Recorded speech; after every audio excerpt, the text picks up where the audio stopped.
सर्वेष्टप्रदं गजाननस्तोत्रं श्रीगणेशाय नमः। कपिल उवाच नमस्ते विघ्नराजाय भक्तानां विघ्नहारिणे अभक्तानां विशेषेण विघ्नकर्त्रे नमो नमः। आकाशाय च भूतानां मनसे चामरेषु ते बुद्ध्यैरिन्द्रियवर्गेषु त्रिविधाय नमो नमः। देहानां बिन्दुरूपाय मोहरूपाय देहिनां तयोरभेदभावेषु बोधाय ते नमो नमः।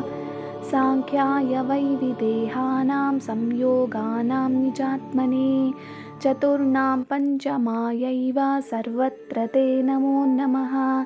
नामरूपात्मकानां वै शक्तिरूपाय ते नमः। आत्मानां रववे तुभ्यं हेरम्बाय नमो नमः।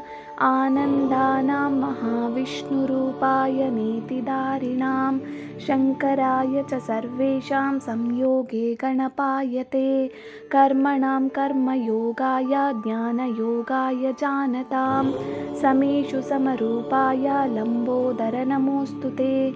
स्वाधीनानां गणाध्यक्ष सहजाय नमो नमः। तेषामभेदुभावेषु स्वानन्दाय च ते नमः। निर्मायिकस्वरूपाणामयोगाय नमो नमः। योगानां योगरूपाय गणेशाय नमो नमः। शान्तियोगप्रदात्रे ते शान्तियोगमयाय च किं स्तौमि तत्र देवेश अतस्त्वां प्रणमाम्यहम्।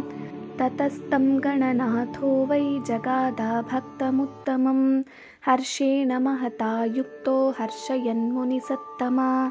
श्रीगणेश उवाच त्वया कृतं मदीयं यत्स्तोत्रयोगप्रदं भवेत् धर्मार्थकाममोक्षाणां दायकं प्रभविष्यति।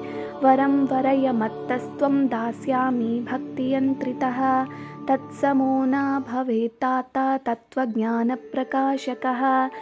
तस्य तत्त्वचनं श्रुत्वा कपिलस्तमुवाचः त्वदीयामचलां भक्तिं देहि विघ्नेश मे परां।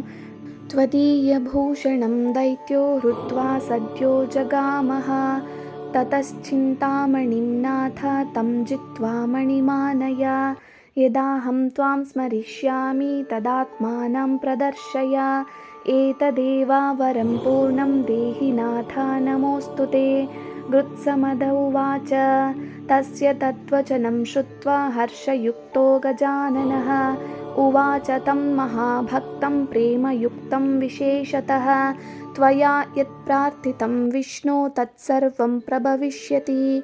तव पुत्रो भविष्यामि गणासुरवधाय च। इति श्रीमुद्गलपुराणे गजाननस्तोत्रं समाप्तम्।